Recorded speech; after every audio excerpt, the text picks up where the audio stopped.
सनातन और संतों का अपमान करने वाले पर गिरी कानून की गाज। मोक्ष कल्याण संस्था के प्रमुख श्यामलाल निषाद पर गंभीर धाराओं में मुकदमा हुआ दर्ज। आत्मा के भेष में अगर बाबा साहब का अपमान करता है, संविधान के में दिए गए आरक्षण का विरोध करता है, संवैधानिक व्यवस्था का विरोध करता है, हमारे महापुरुषों का अपमान करता है, तो ऐसे लोगों को हम सम्मान नहीं दे सकते।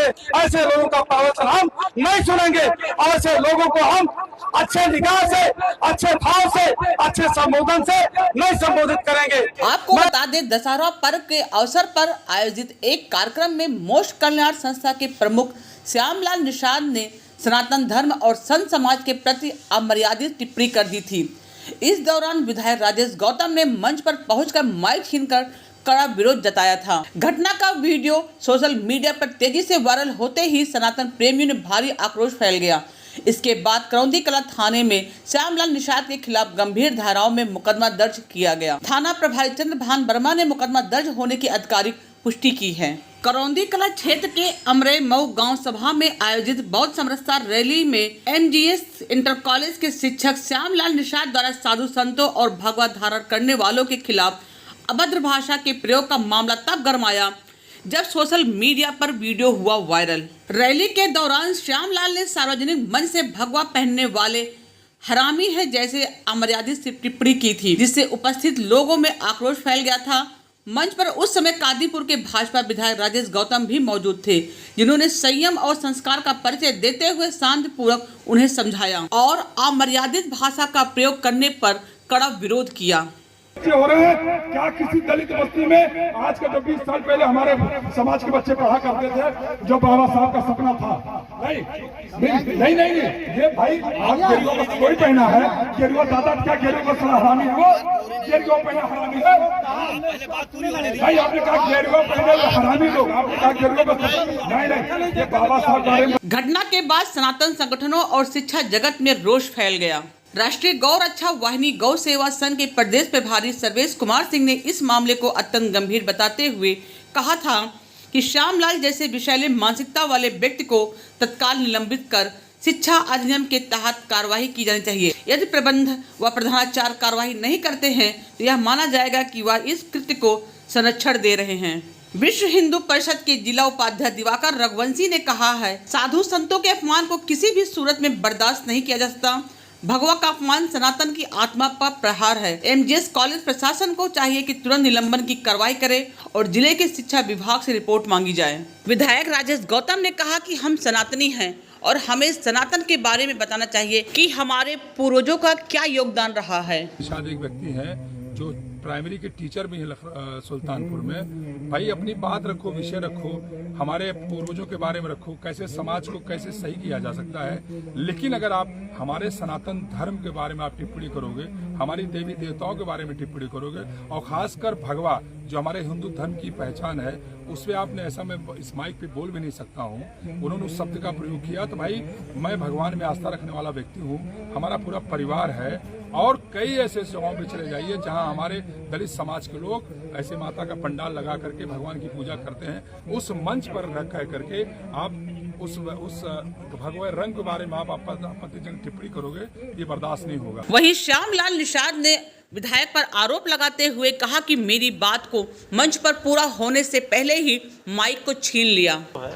सम्राट अशोक धम्म विजयदशमी का कार्यक्रम था, तो उसमें हम भाई गए थे कार्यक्रम में, विशिष्ट अतिथि था मैं, उसमें मैं स्पीच कर रहा था और स्पीच में मैं ये बातें कह रहा था कि ये जो आरक्षण का विरोध करने वाले लोग हैं, जो संविधान का विरोध करने वाले लोग हैं, जो बाबा साहब के खिलाफ गलत टिप्पणियाँ करते हैं, अभी तमाम इस तरह से साधु संत के भेष में अचला पहन करके, अचला धारण करके इस तरह से वो मतलब गलत कर रहे हैं, उनसे सावधान रहिएगा।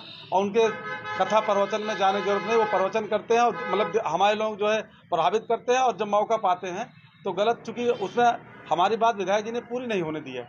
हमारा उद्देश्य था, जो अभी दिल्ली में जो है रोहड़ी इलाके में जो आश्रम चलाते हैं ना बाबा, उन्होंने तमाम बच्चियों को शोषण किया, तो इन्होंने पहले ही माइक जो है कर लिया हमसे, माइक छीना झपटी होने। जिसे आप कोई शब्द बोलें तो उसको या तो कंप्लीट करने दें, तब तो उसका अर्थ निकल के आए। अर्थ तो निकलना ही नहीं। श्यामलाल पर कई अन्य गंभीर आरोप भी लगाए गए हैं, जिसमें स्थानीय लोगों का कहना है कि श्यामलाल जातीय संगठन चलाकर लोगों के बीच नफरत फैलाने का काम करते हैं। बताया जाता है कि वे विवादित मामलों में आर्थिक रूप से सक्षम पक्ष के समर्थन में अधिकारियों पर दबाव बनाते हैं और कमजोर लोगों से धन उगाही भी करते हैं। इसके साथ ही आरोप है कि विद्यालय के कार्य समय में भी वे पढ़ाने की जगह फोन पर बातों में व्यस्त रहते हैं। लोगों ने मांग की कि उनके मोबाइल नंबरों की कॉल डिटेल जांच की जाए और अकाउंट की भी पड़ताल कराई जाए। इस पूरे मामले की शिकायत जिला विद्यालय निरीक्षक सुल्तानपुर से भी की गई है। शिक्षा अधिनियम के अनुसार किसी भी शिक्षक द्वारा जातीय धार्मिक विद्वेष फैलाने पर निलंबन की कार्रवाई अनिवार्य है। फिलहाल श्यामलाल निषाद पर मुकदमा दर्ज करने की पुष्टि आ रही है। क्षमा चाहूंगा। एक भाई नहीं जबरदस्ती आप इस तरह हरामी कहेंगे। नहीं, किसको कहेंगे? आप जहाँ आए कहेंगे हरामी कहेंगे। विधायक जी सुनिए, आप आयोजक तय करेगा, आप नहीं तय करेंगे। हम नहीं, आप कैसे तय करेंगे? आप नहीं तय करेंगे। जिसको कह रहे हैं नहीं, आप गलत बात है। नहीं, माइक लीजिए आप, ठीक है, माइक लीजिए। चल रही है। एक भद्राचार्य जी है, भद्राचार्य जी खुद को जो है जगत गुरु बताते हैं, लेकिन वो कह रहे हैं कि देश के अंदर अगर आरक्षण की व्यवस्था ज्यादा दिन तक रहेगी तो गृह युद्ध हो जाएगा। इस तरह की बातें बोलने वाले, हमारे मनवाद की व्यवस्था के पोषण करने वाले, संविधान का विरोध करने वाले, वो हमारे हमदर्द नहीं हो सकते। इसलिए ऐसे लोगों के प्रवचन, ऐसे लोगों की कथा भागवत सुनने की जरूरत नहीं है। हम ये अपील करना चाहते हैं कि अगर कोई भी व्यक्ति बाबा साहब का अपमान करता है,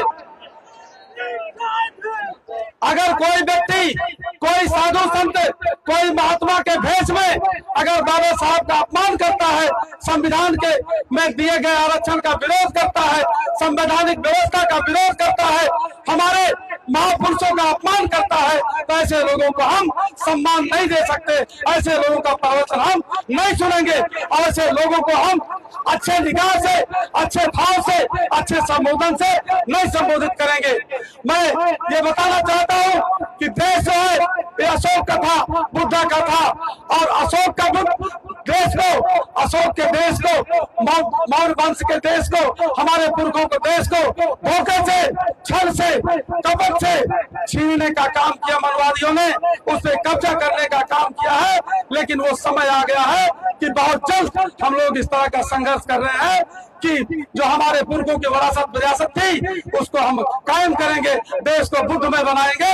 देश में भारत के संविधान में जो व्यवस्था दी गई है उस लोकतंत्र के अनुक्रम में हम लोग देश को, अपने जो है पुरखों की विरासत को हासिल करेंगे। इन्हीं